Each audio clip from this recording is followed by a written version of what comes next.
League of Women Voters, a nonpartisan political organization, encourages the informed and active participation of citizens in government and influences public policy through education and advocacy. The goal of the League of Women Voters of the United States is to empower citizens to shape better communities worldwide.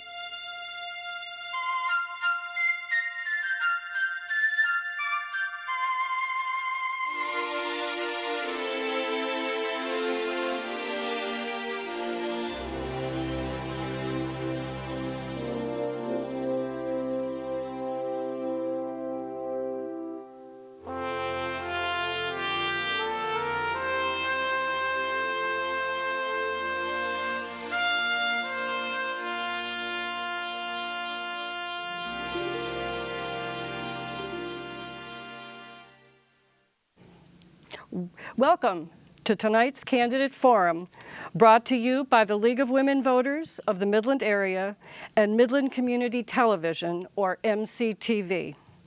This evening, you will be hearing from candidates in two races in the primary election to be held on August 2nd. The first race will cover the Republican candidates for the 95th District State House of Representatives, and then we'll move to candidates on the primary ballot for Midland County Commissioner, 5th District. I am Kim Steinke, President of the League of Women Voters of the Midland Area. The League is a nonpartisan political organization that works at the national, state, and local levels. Membership in the League is open to people of all people age 16 and over, both men and women. And we are committed to the active participation of citizens in government, and we neither support nor oppose candidates. We always welcome new members for information about joining the League. It's available on our website, www.lwv-midland.org, or you can ask any League member. Here's an overview of how tonight's program will run. We'll cover candidates for the different offices as two separate segments of the program. At the beginning of each segment, I'll introduce the candidates running for that office and give each candidate 2 minutes for an opening statement. After each has given an opening statement, I'll pose questions to which each will be asked to respond. Each candidate will be allowed an initial response to each question of up to 2 minutes in length, as well as a reply after each has had an opportunity to give initial responses. Replies will be limited in length to 1 minute per candidate. The candidates have participated in a drawing to determine who will be the first speaker. That order will be rotated in responding to questions throughout the segment. Following the question and answer period, each candidate will have an opportunity to make a 1-minute closing statement. Kathy Mitzel and Mary Yeomans are our official timers, and they will raise a warning card when the speaker has 30 seconds, then 15 seconds, and when time is up, I will stop the speaker, allowing only the completion of a sentence. Before we get started, I ask that the audience please refrain from any vocal reactions for or against any candidate or statements made by the candidates, and to applaud only when the moderator has announced that the forum has ended. I also want to remind viewers and attendees to make sure your electronic devices are silent. No photographs are to be taken to avoid interference with the lighting in the MCTV studio. Please note that the candidate forums will be rebroadcast multiple times on MCTV Charter Spectrum Channel 191. They will also be available on the MCTV YouTube channel. Now let's get started with the Republican candidates for the 95th District State House of Representatives. This district, newly created in the recent state redistricting process, encompasses all of Midland County, the city of Beaverton, and 3 townships in Gladwin County. The candidates in this race are Ann Maneri, Charles McGinnis Jr., and Bill G. Schuette. However, Mr. McGinnis withdrew from the forum earlier today, so tonight We'll be hearing from the 95th District House of Representative candidates Ann Maneri and Bill Schuette. The winner of this race in the August 2nd primary will face the primary winner of the Democrat candidates Matthew Dawson and Larry Grell in the November general election. So down to business. We'll start with opening statements, and Ann has drawn the privilege of being the first to give her statement. So Ann, you have the floor for 2 minutes. All right. Good evening, everyone, and thank you to the League for allowing us to be here tonight, and thank you for all of the audience for coming. My name is Ann Maneri. I am currently the county clerk here in Midland. I've been a lifelong resident. I grew up as the second youngest of 10 kids.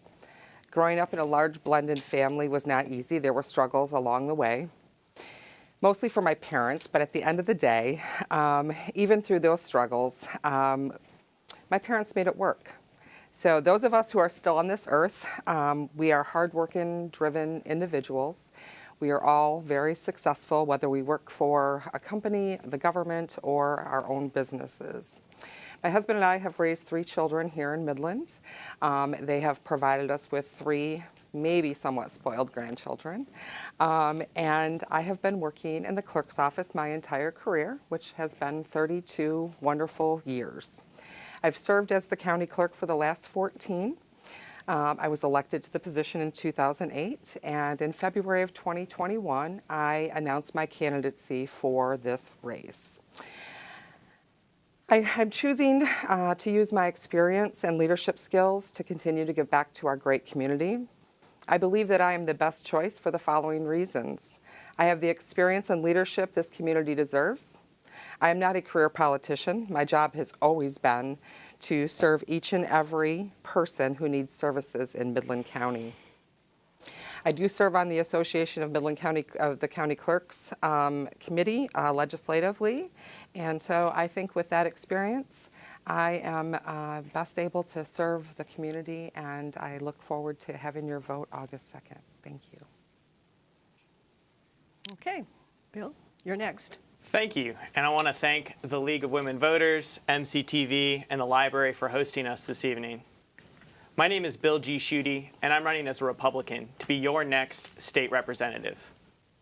I'm running for state representative because I want our next decade in mid-Michigan to be better than our last. And that will only happen if we send leaders to Lansing who will stand up for your freedom, your family, and your future. That's me. I'm a local guy. I was born and raised in Midland in K-12 schools and Midland Public Schools. I served as an intelligence officer with the Defense Intelligence Agency at home and overseas, where I prepared briefings for the Secretary of Defense and the President of the United States. And here locally, I worked for our hometown Fortune 500 company Dow on their public policy team. In Lansing, I'll fight for your freedom, which means I want to cut your taxes, especially when Biden inflation is taking bigger and bigger chunks out of your savings and paycheck. I'll stand up for our families, which means I'm going to defend a parent's seat at the table in their child's education and back the blue of our brave women and men in law enforcement.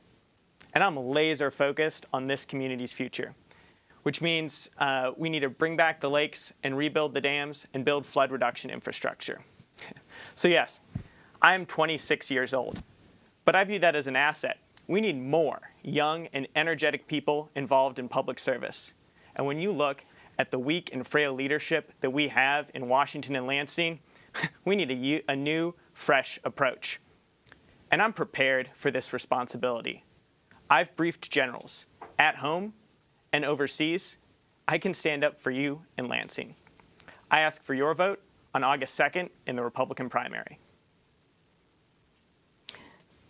Thank you for that introduction. Now let's begin hearing your answers to questions that the members of the Midland League believe will be of interest to voters. I'll let you know when it's your turn to answer each question. Also, I will repeat a question for anyone who asks.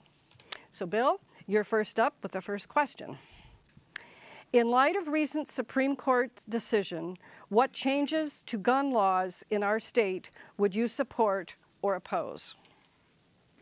Well, thank you, Kim. And when you look at a tragedy like we saw in Uvalde, or closer to home in Oxford, Michigan, your heart just breaks. And it is very clear that we have a mental health crisis and a violent crime crisis in this country. And we need to devote full resources to protecting our children and to addressing these crises.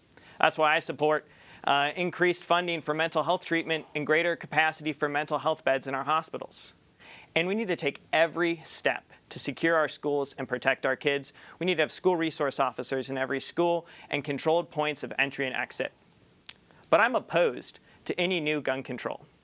We already have hundreds of gun laws that are on the books that we're not doing a good job of enforcing. So instead of talking about defunding the police, let's give our law enforcement the resources they need to keep our communities safe. I'm a hunter, a member of the National Rifle Association, and the only candidate in this race endorsed by the National Rifle Association. I will always stand up for our Second Amendment rights in Lansing. Okay. Ann, you have 2 minutes for your response.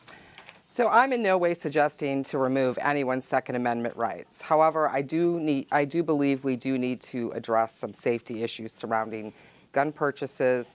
We do need to regulate assault weapons. I don't feel that there's a need for anyone to own an assault weapon unless you're in the military. That's a personal opinion.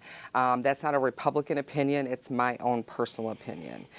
We do need to close some of the loopholes. People are buying guns at gun shows. There are some loopholes there that need to be addressed. We do need to regulate who can purchase our weapons. People under 21 should have to have, a background check up to 10 days so that we can make sure that these mass shootings aren't happening in our communities. We also need to make sure that people who are convicted of domestic violence, that they have restrictions. They need to be without weapons for at least 5 years. There needs to be a major cooling off period. We don't want to see people being hurt by weapons in our communities. There is a mental health crisis. We need to have funding. We need to have places for people that they can go to. We need to have places that when people knock on the door and say, I need help, that there's someone there to help them, not 3 months later, but on the day that they're having the crisis. And we have done a disservice to our communities nationwide by not having mental health resources available for these people who so desperately need that assistance. Bill, 1 minute to reply. Thank you, Kim. The facts of the matter are the parts of this country that have some of the strictest gun laws have also some of the highest rates of violent crime. My sister lives in Chicago, and tragically that's an area with very strict gun laws, but also high rates of violent crime. Because the fact of the matter is we're not doing a good job enforcing the laws that we have on the books right now. Again, a tragedy like we saw in Oxford, there were 8 different gun laws on the books that were broken. So what we need to do is make sure that we're providing the resources to our brave women and men in law enforcement, give them the tools they need to enforce the laws that we have on the books. Let's not look at putting more government red tape and more government regulations when they're not doing a good job right now. Ann, you have 1 minute. So I firmly believe in gun safety. It can and should be a bipartisan effort. We need to establish safety protocols across our state and the nation. At the end of the day, we want to stop the shootings that are happening in our schools. We want our police to be funded absolutely 100%, as much as they need to be funded. But we also need to be made aware that there are things that we can do and that we need to do, and we need to address the issues. Mental health is one of the biggest ones. Ann, you're next up with the second question. What is your position on the Michigan Healthy Climate Plan presented by the governor in April, calling for economy-wide carbon neutral, us to be carbon neutral by 2050? So zero carbon emissions by 2050 is a very ambitious goal, one that I believe is a goal we can work towards. We may even be able to get there. I think each and every day we need to partner with companies such as DTE, consumers. Both of these corporations are already spending hundreds of thousands of dollars each year to reach their targets. They both have targets on the horizon. To accomplish this goal, I believe we need a combination of natural gas and renewable energy. We cannot solely rely on renewable energy as it's so very, very expensive. Perhaps we could look towards some kind of a nuclear option. This does not have to, I know it has some issues. We have some issues with waste. We have some safety concerns. However, it still should be explored. I'm not an expert in this field, but I believe that we should be open to all forms of renewable energy. France themselves have shown that they can use nuclear for 80% of their electricity. That comes from nuclear power. They've shown that it works. I think we should explore all the options available to us and not make a decision just based on one particular piece. I think we need to look at all the different areas that are available. Okay. Your response? Thank you. Joe Biden and Gretchen Whitmer have eliminated America's energy independence. And that's why we're paying nearly $5 a gallon for gas, and we have some of the highest energy rates in the entire nation right here in Michigan. When that's the case, we frankly cannot afford to say no to any source of energy. So we can't be shutting down nuclear plants in the state of Michigan like happened recently due to Joe Biden's EPA and Gretchen Whitmer's slow rolling of permitting processes. We also have to embrace our traditional oil and gas resources that we have here in America and here in Michigan and look forward towards 21st century solutions with renewable energy resources as well. We can't afford to say no to any energy resource. We also need to build the Line 5 tunnel.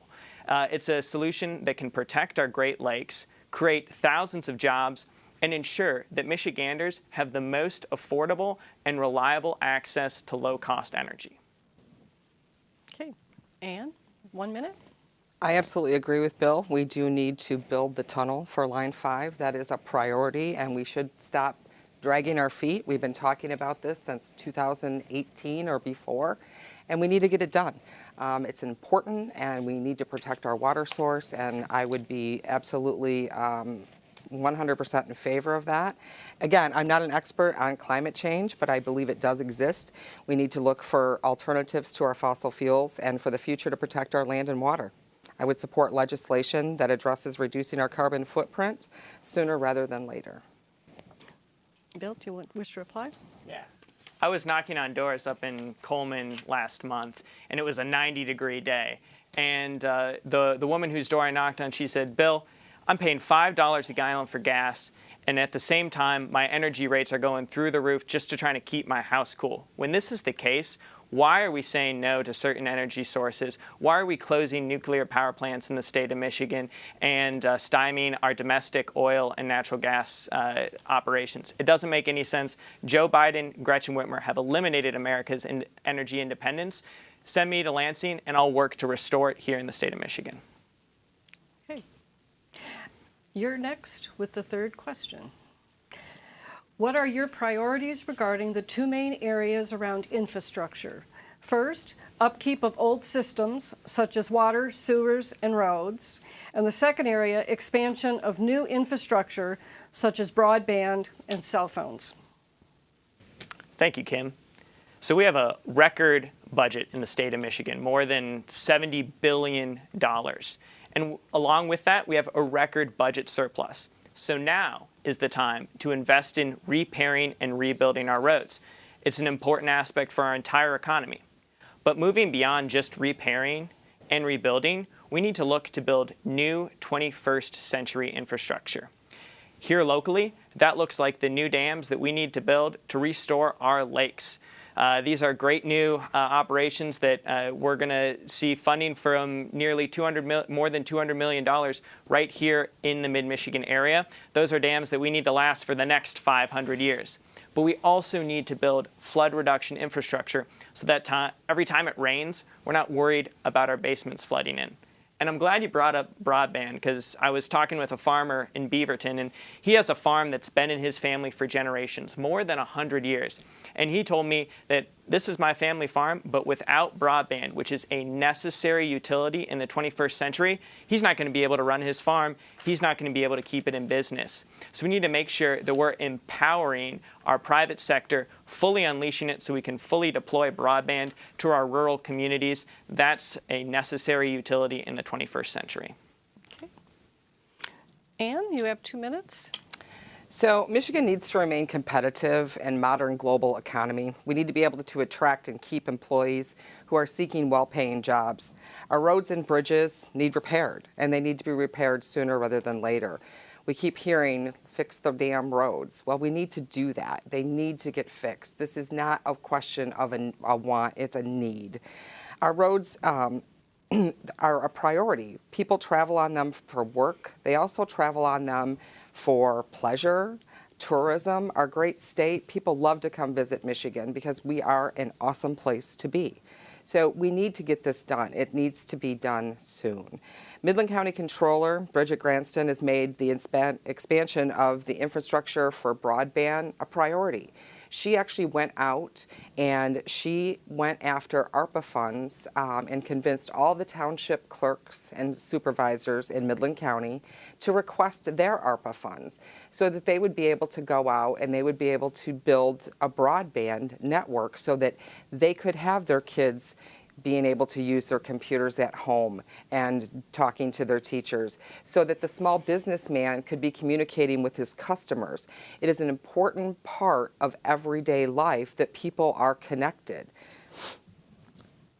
We need to have better communication in our districts. We are really, some places out in the western part, southwestern part are very, very difficult to even get a phone call out to one of my elections people on election day. You can't even get in touch with them. You have to drive out there. So it's important, and we need to get it fixed. Bill, you wish to reply? Yeah, thank you, Kim. So we have the Billings Township Supervisor here in the audience tonight, and I was talking up with a constituent of his in Billings Township who told me that his child had to go to a McDonald's to complete his school homework some days because they didn't have good enough broadband in those parts of Gladwin County. And that's not acceptable. That's why rural broadband needs to be a priority, and that's why I'm glad that we have the Midland Business Alliance working with Midland County here to make sure that we're fully unleashing the opportunities in the private sector, building public and private partnerships to make sure that internet and broadband is fully deployed to our rural communities. And again, we need to make sure that we're investing in the infrastructure of the 95th District in mid-Michigan. We need to bring back the lake so you drive up US 10, you're able to enjoy what is a treasure of this region, but also that flood reduction infrastructure is a critical component so we don't need to worry about our basements flooding. Okay. Anne, you've got 1 minute. Absolutely agree with Bill on the dams. We need to bring them back. We need to make sure that we have everything in place for the infrastructure. I have very good friends who have flooded every single year that it's rained since they lived in the city of Midland. They don't even live on the lake. So that's one of the things that, we really have to be careful. I want the lakes to come back more than anyone. I sat through a meeting today with the county commissioners from both Gladwin and Midland. They voted for the special assessment district to be approved, and I think that's wonderful. But we do need to make sure that we are getting everyone taken care of, not just the people on the lakes, but the people here in the city as well. Okay. Anne, you're the first on this next question. What are the biggest challenges in our public schools, and what are possible solutions? So I think one of the biggest problems that we have in public schools right now are teacher shortages. And the question becomes why? Why are we having shortages of teachers? And I think it has to do with the fact that the pay isn't as great as what some other jobs are, and so people aren't really attracted to making less money unless they have a real passion for it. So I think we need to have things in place to help them, better pay, some incentives to continue for them to stay teaching.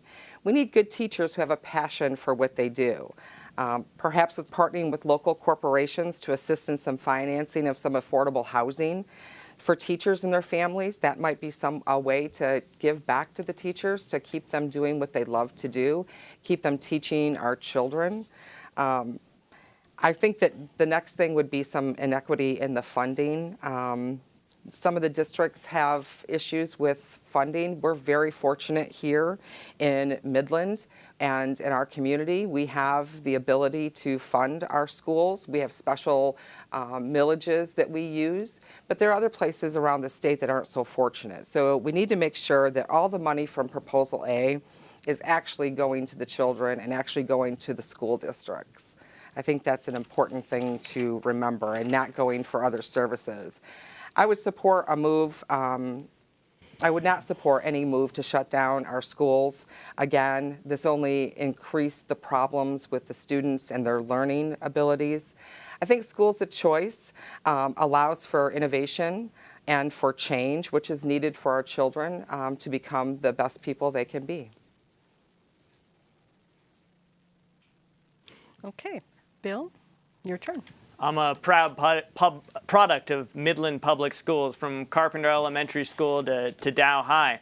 But it's concerning in this state when you look at our third grade reading levels and our literacy rates, and when you take that into account as well with the learning loss that our children suffered during the COVID-19 shutdowns and virtual schooling. Frankly, our third grade reading levels in this state are embarrassing, and our kids were set back. So what are some potential solutions? Well, one, parents always need to have a seat at the table in their child's education. I've been to school board meetings from Coleman to Bullock Creek, and it's clear that children win when their parents are involved, and children win when there's full involvement from all the stakeholders. I think another option is educational savings accounts. Let's give parents the maximum choices to find options where their children learn best. We also need to devote more resources for tutoring and after-school learning. Again, our children were set back during the virtual schoolings and school shutdowns during COVID-19. So let's devote more resources to after-school learning, tutoring, give students options, give parents choices. That's how we can help turn around some of these concerning aspects in our education system. Okay. Anne, do you wish to 1 minute reply? Thank you, Kim. So here in our community, we have great teachers. We have wonderful superintendents. We have exceptional school boards that are looking after our children's education. We need to support them. We need to let them know that they're doing a great job. We need to continue to let them know that we prioritize them and that they are our children's future and that we support them. Okay. Bill, 1 minute. I've had 6 different Ask Bill G neighborhood meetings across the 95th District. There's one that stands out to me, and when we talk about this question, it was a mother who has a kindergartner currently in Midland Public Schools, and she wasn't satisfied with the current learning environment with her student. And she said, you know, I can't financially afford to send my child to a different school, to a private school. And that's, again, why I think education savings accounts, giving parents options to have tax incentivized savings to provide the most options for their children. No one cares more about their children than their parents. So let's give parents options. Let's give students choices. Let's give our kids every opportunity to succeed. Okay. You're next on the next question.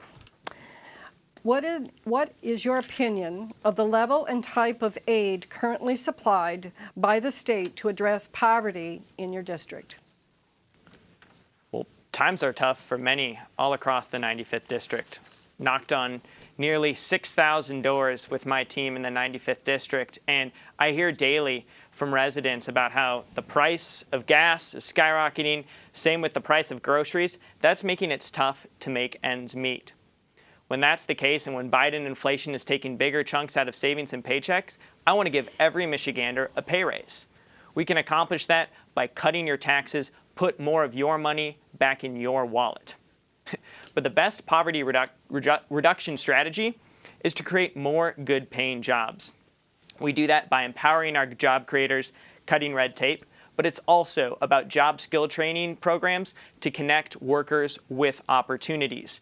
There's lots of great opportunities in the skilled trades. I've had the opportunity to meet with job creators from Three Rivers to Molasses. They all are facing worker shortages, so let's do a good job of pairing those workers and with the skills they need to meet some of the opportunities that exist in this district. At the end of the day, we need to be talking about a bigger pie and growing together versus trying to manage Michigan's slow decline. That's not going to work. The way that we grow a bigger pie is by getting government out of your way, out of your wallet, and letting you get to work and making it easier for us all to succeed.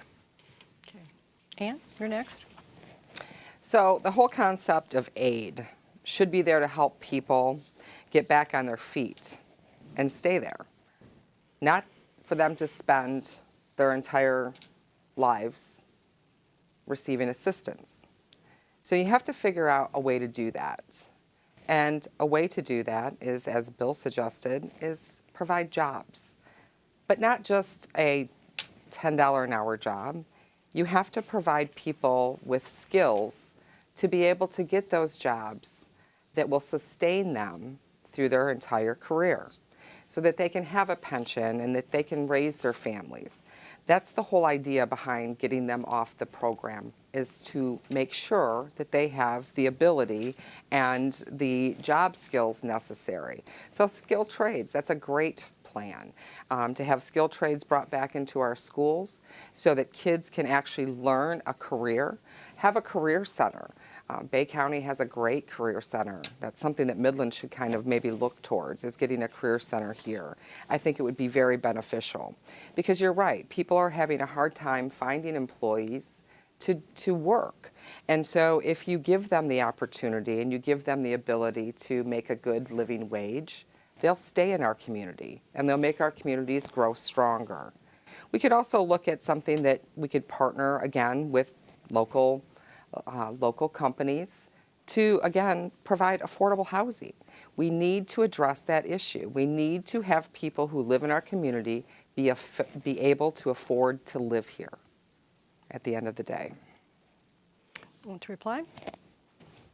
Biden inflation, rising gas prices, rising grocery prices, they're functioning like a tax increase right now on you. That's why I want to cut our state income tax and put more money in your wallet. That will help all Michiganders. That will help us grow our pie even bigger and create more economic opportunities across mid-Michigan.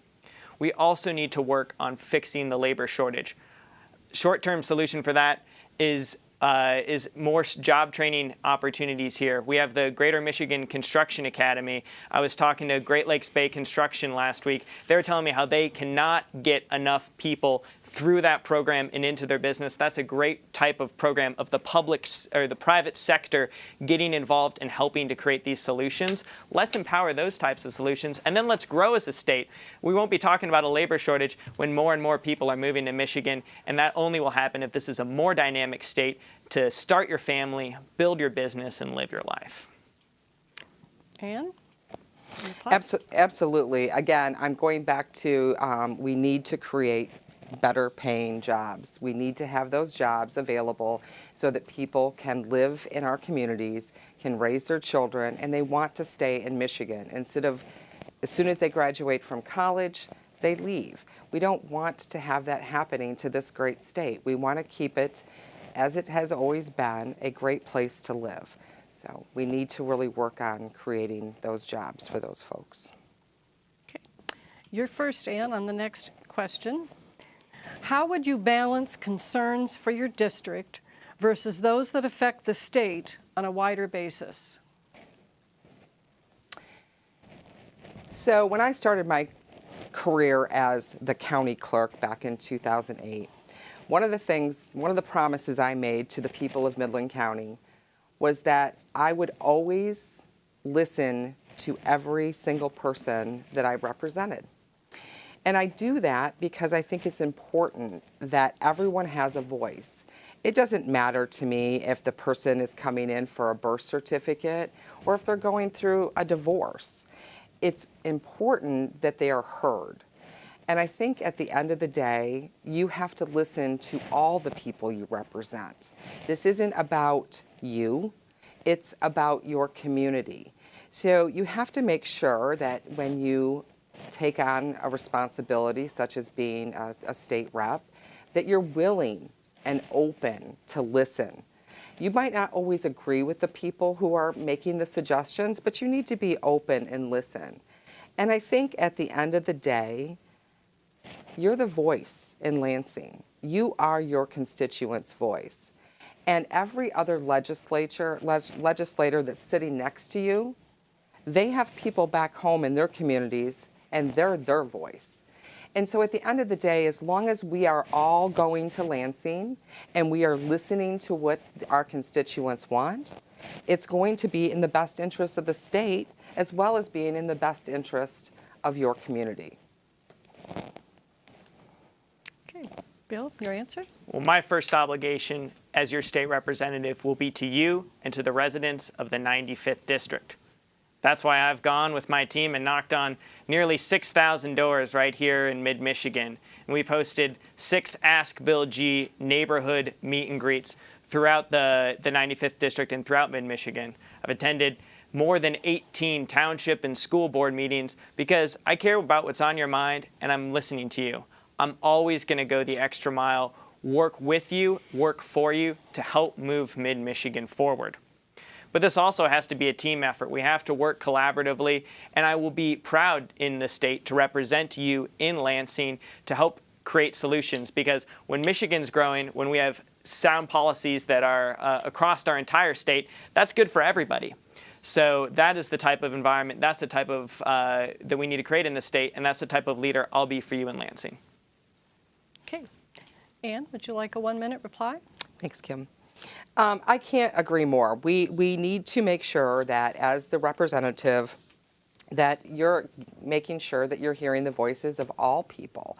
You need to go to Lansing and you need to be able to take politics out of the equation some days, and you need to leave politics in the equation other days. And that's exactly what I intend to do if you all elect me to go to Lansing. I will be listening to all voices, irregardless of party. I think we need to have some bipartisan solutions, and I want to hear what my constituents have to say about each and every issue that is facing us in the state of Michigan. Okay. Thank you, Kim. This issue touches on a couple of key priorities. One, a very local issue. We need to bring back the lakes, rebuild the dams, and build flood reduction infrastructure. That's something that we can accomplish by sending continued leadership to Lansing that will fight for you and fight for mid-Michigan's priorities. Another thing that we can do to help our entire state grow, to make this a better state and a better region to start your business, build your family, and live your life, is by cutting our state income tax, putting more money in your wallet, especially at a time when rising prices and Biden inflation are taking a bigger and bigger chunk out. That's the type of legislator and leader that I'm going to work to be for you in Lansing. Okay. We've now reached closing statements. So we'll finish with 1-minute closing statements from our Republican candidates for the 95th District State House of Representatives. And Ann, you'll get to go first. All right. So I just want you all to know, I made the decision to run for this office because I've spent my career in public service. I believe I have more to give back. After the 2020 elections, it's been clear to me that there is much work to do in Lansing. Items I intend to focus on when I'm elected will be election security, gun safety, our great dams, our great lakes here, the economy, and as it relates to small businesses, skilled trades, and affordable housing. Since 1997, all of you here in Midland County have entrusted me to run the elections in Midland County. I've had the privilege to oversee 53 elections and to process over 740,000 of your ballots in that time. I've been a proven leader for our community, and I will continue that leadership once I am in Lansing, serving all the constituents of the 95th District. Be an Ann fan. Vote August 2nd. Thank you. Bill? Again, I want to thank our hosts for this forum and ask for your vote on August 2nd for 3 key reasons. 1, I'm the conservative Republican in this race that you can trust. 2, I am earning this responsibility. with my team, knocked on nearly 6,000 doors across mid-Michigan when it was 10 degrees outside, and now that it's 90 degrees. I've only had one dog bite.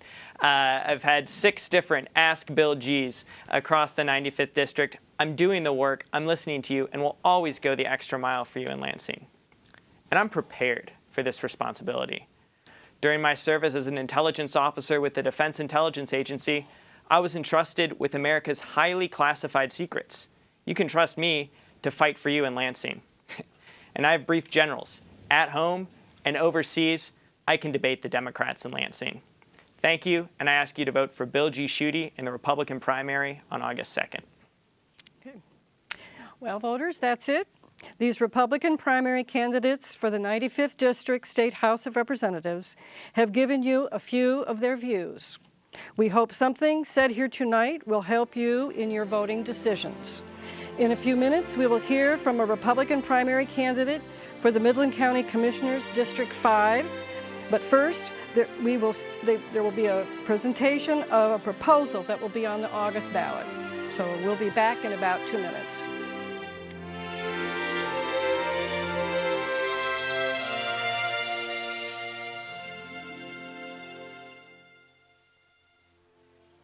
The 2022 Road Millage Renewal Proposal.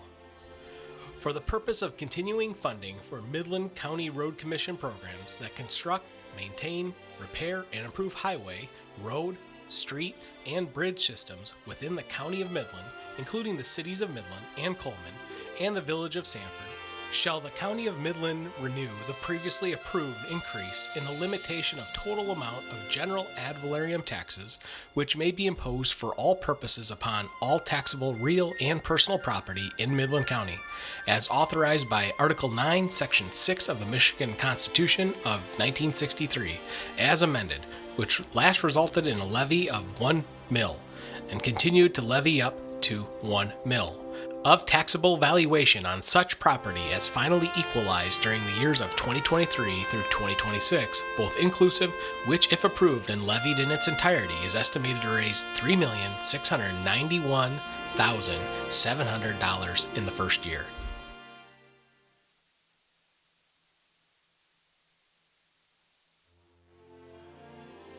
Midland County Educational Service Agency Bonding Proposal. Shall Midland County Educational Service Agency, the state of Michigan, borrow the sum of not to exceed $17,070,000 and issue its general obligation unlimited tax bonds, therefore, in one or more series, for the purpose of erecting, furnishing, and equipping, in addition to, and remodeling, improving, furnishing, and refurnishing, and equipping and re-equipping the Sugnet Building, purchasing and installing information technology systems, together with equipment and software, at the Sugnet Building, preparing, developing, equipping, and improving driveways, parking areas, and the site at the Sugnet Building, and replacing the roof at the Longview Early Childhood and Family Center.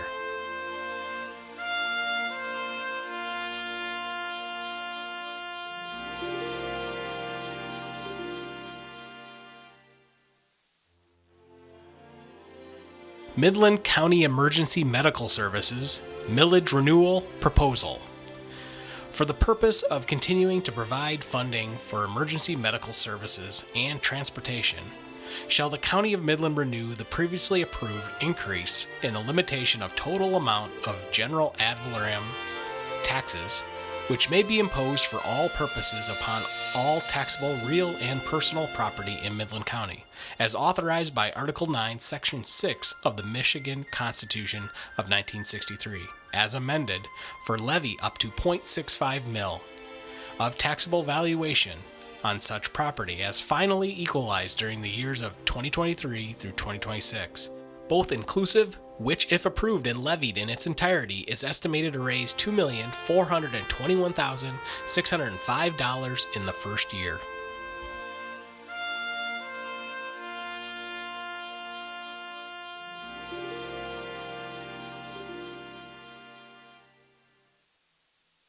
Midland County School Resource Officer Millage Renewal Proposal. For the purpose of continuing the placement of licensed law enforcement officers from the Midland County Sheriff's Office and Midland Police Department as school resource officers to the public schools in Midland County, who will provide school security, law enforcement, and facilitate educational liaison between students, school staff, law enforcement officers, and the community. Shall the County of Midland renew the previously approved increase in the limitation of total amount of general ad valorem taxes which may be imposed for all purposes upon all taxable real and personal property in Midland County, as authorized by Article 9, Section 6 of the Michigan Constitution of 1963, as amended, be renewed for levy up to 0.4 mil of taxable valuation of such property as finally equalized during the years of 2022-2026. Both inclusive, which if approved and levied in its entirety is estimated to raise $1,488,680 in the first year.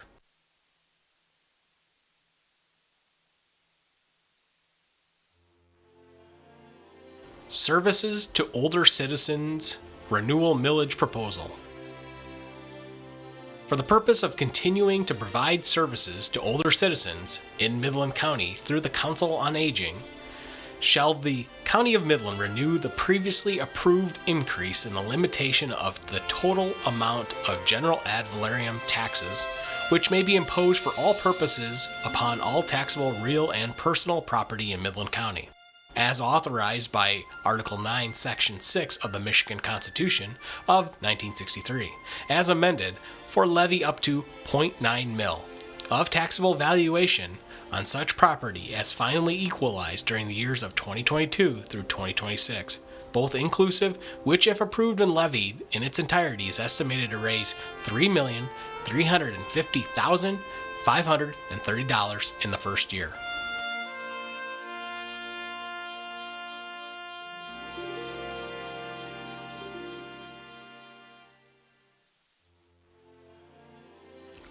Spongy Moth, formerly Gypsy Moth Millage, Renewal and Increase Proposal.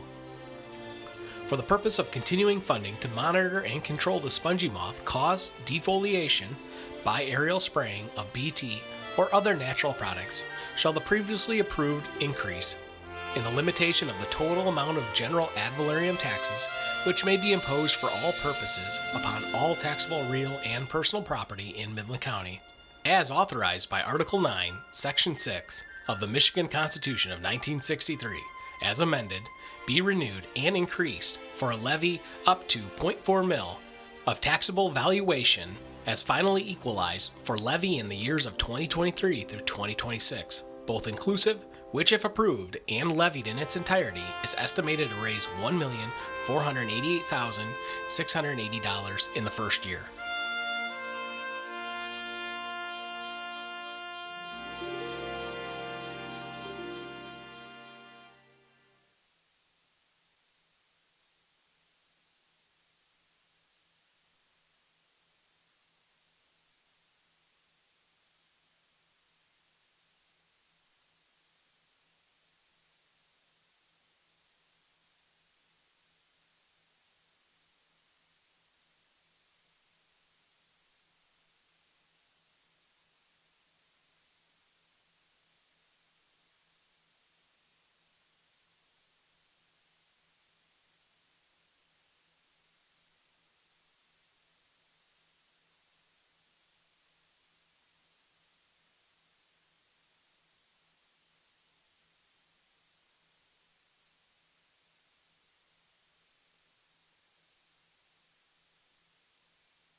to the second segment of tonight's forum, when we'll hear from Kari Atkinson, a candidate for the Republican primary race for the Midland County Commissioner, District 5.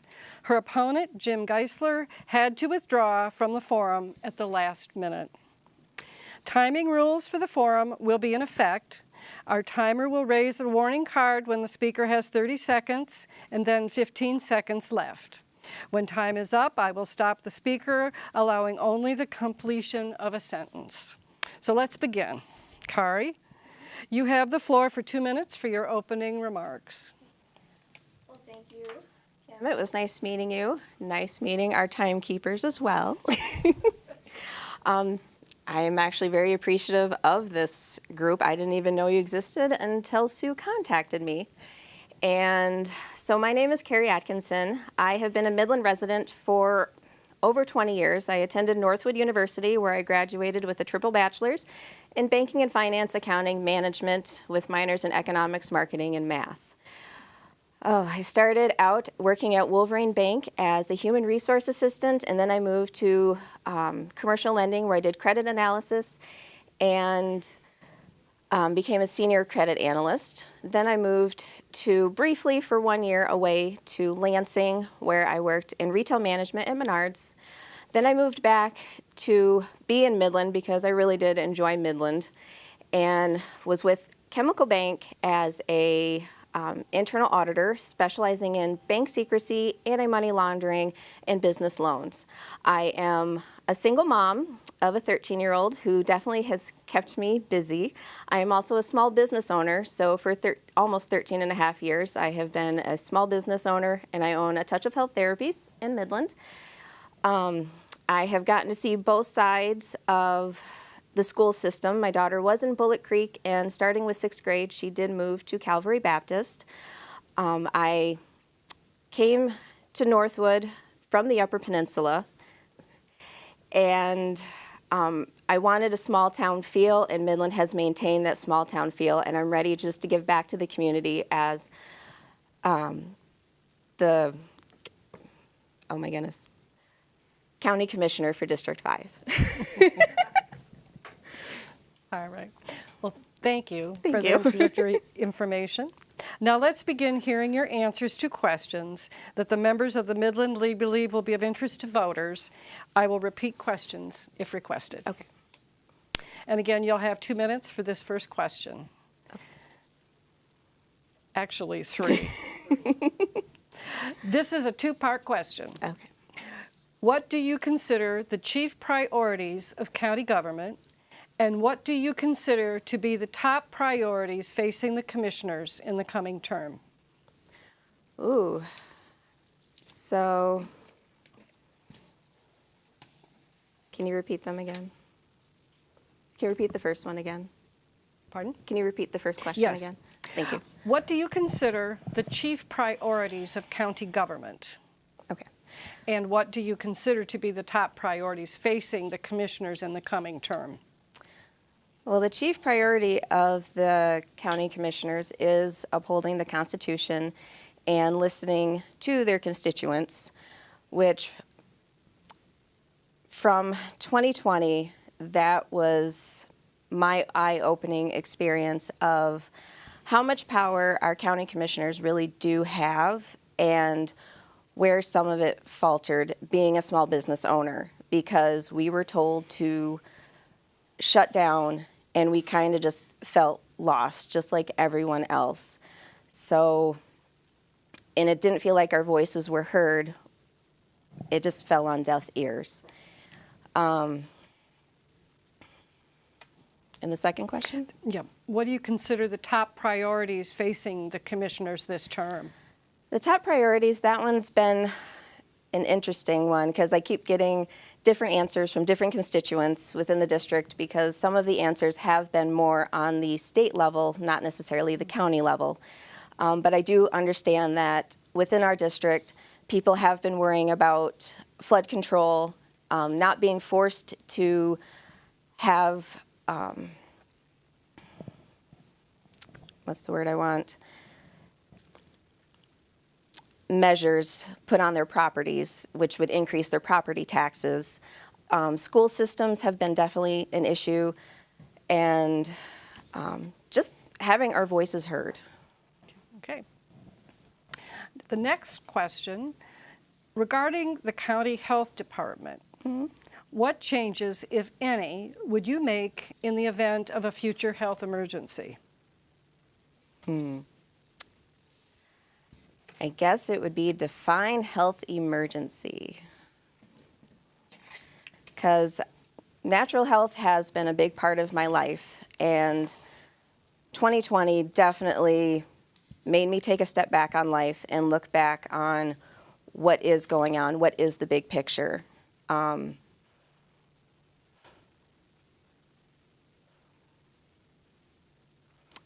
It was really hard.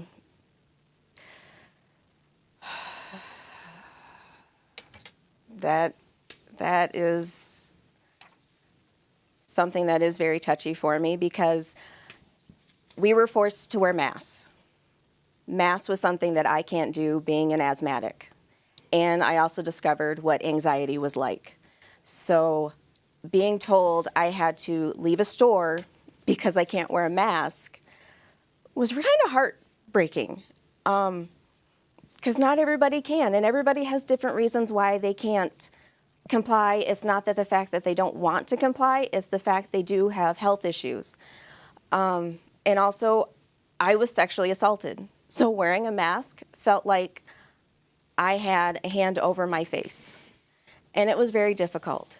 So we do need to take a step back. We do have to have protocols. We all need to work together to, not close down the economy, not close down, be there for the small businesses, just come up with a plan together so we can all stay open and keep working.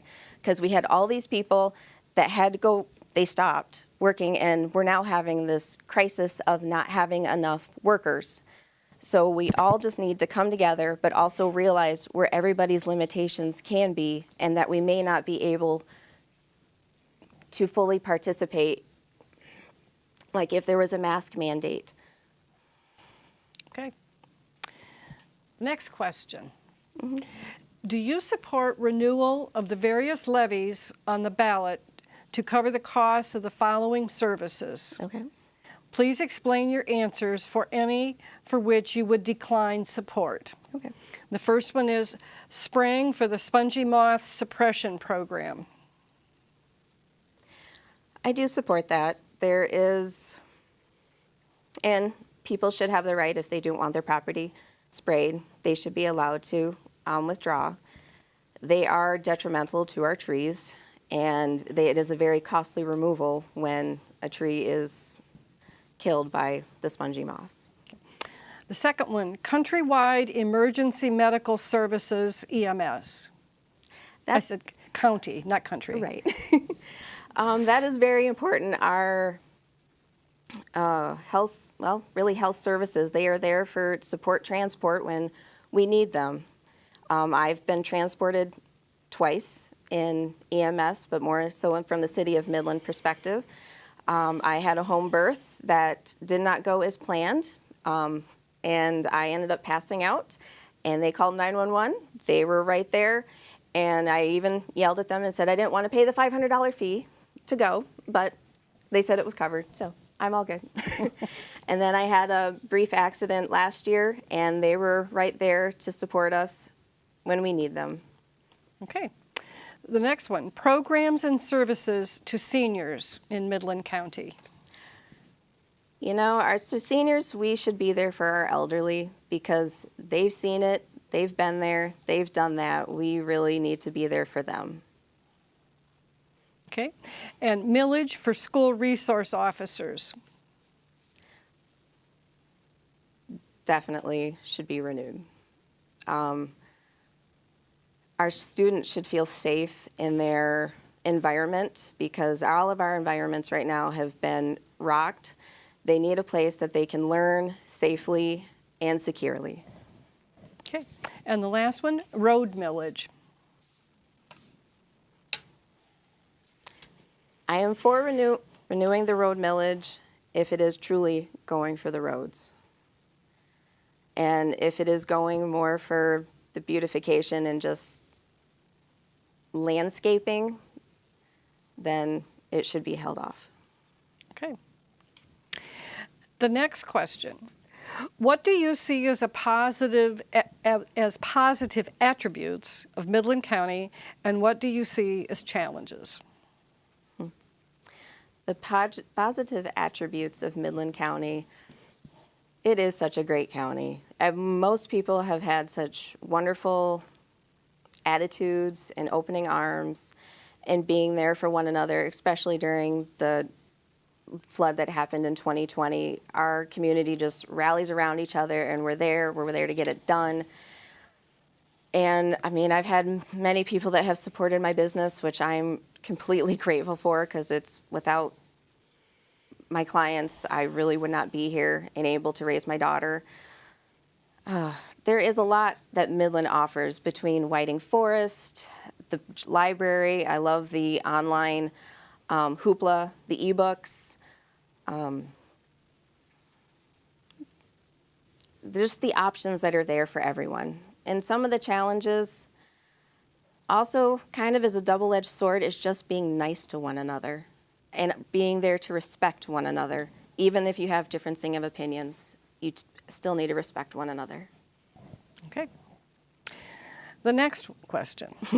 In your opinion, what is the most underutilized county asset that needs attention and could be leveraged over the short term for increased jobs and economic development? Ooh, that is a good question. And underutilized. You know, something that could be built upon would be county connection. My daughter used the service when she was at Bullet Creek because I didn't always have transportation, or I was always working, so County Connection would pick her up from school and bring her to my office. And there was times that they were an hour late picking her up from the school. And she would call me crying, saying, "Mommy, they forgot me." Or, "Mommy, are they coming?" So it is a great resource to be able to bring people from within the county to their services that are within the city, but it definitely needs to be expanded upon. Okay. And the last question. How would you balance your responsibilities to your district with the needs of the entire county? It is truly about listening to our constituents and finding out where our strong suits, where we're lacking, bring it all together, and also work with our local county commissioners so we all can be in agreement to make Midland County a great county. Okay. And with that, you have a minute for your closing statement. Well, thank you for the questions. Thank you for this opportunity. It was definitely a learning curve. You know, I'm looking forward to supporting Midland County, District 5 in the upcoming elections. Please vote for me on August 2nd. Thank you. All right. That's it, voters. You've heard from one of the two Republican primary candidates for Midland County Commissioners District 5. We hope something said here tonight will help you in your decision when you vote on August 2nd. And for those that are live streaming, we will now show a county proposal for 2 minutes before I make my closing remarks. Midland County Educational Service Agency Bonding Proposal. Shall Midland County Educational Service Agency, the state of Michigan, borrow the sum of not to exceed $17,070,000 and issue its general obligation unlimited tax bonds, therefore, in one or more series, for the purpose of erecting, furnishing, and equipping, in addition to, and remodeling, improving, furnishing, and refurnishing, and equipping and re-equipping the Sugnet Building, purchasing and installing information technology systems, together with equipment and software, at the Sugnet Building, preparing, developing, equipping, and improving driveways, parking areas, and the site at the Sugnet Building, and replacing the roof at the Longview Early Childhood and Family Center.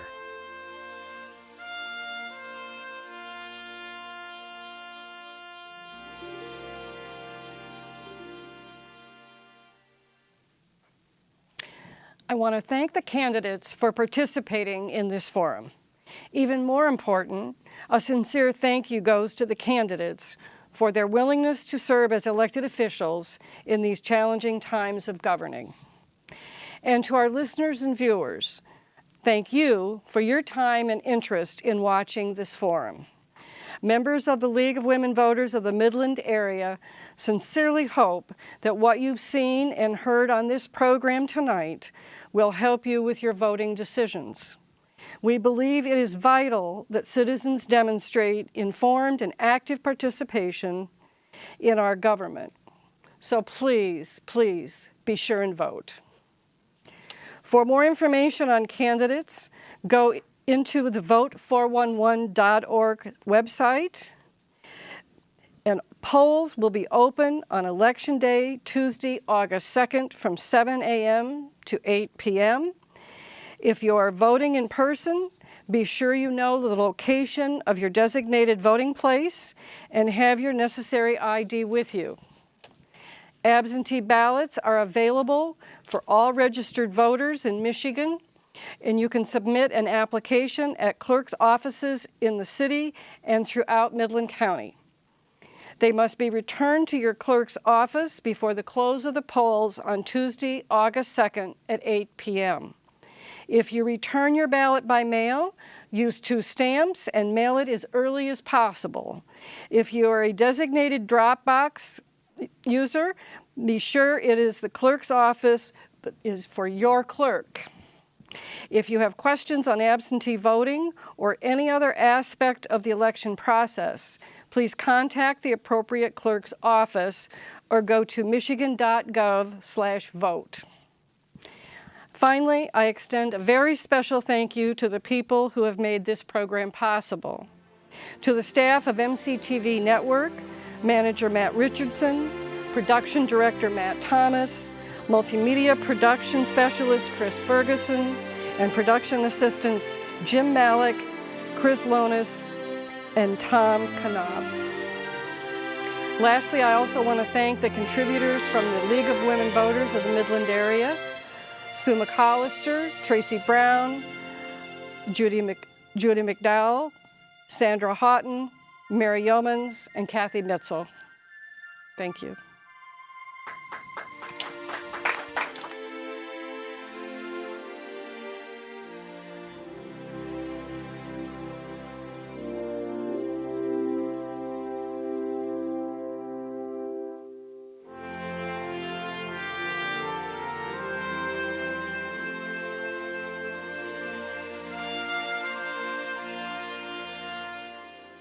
Midland County Emergency Medical Services Millage Renewal Proposal.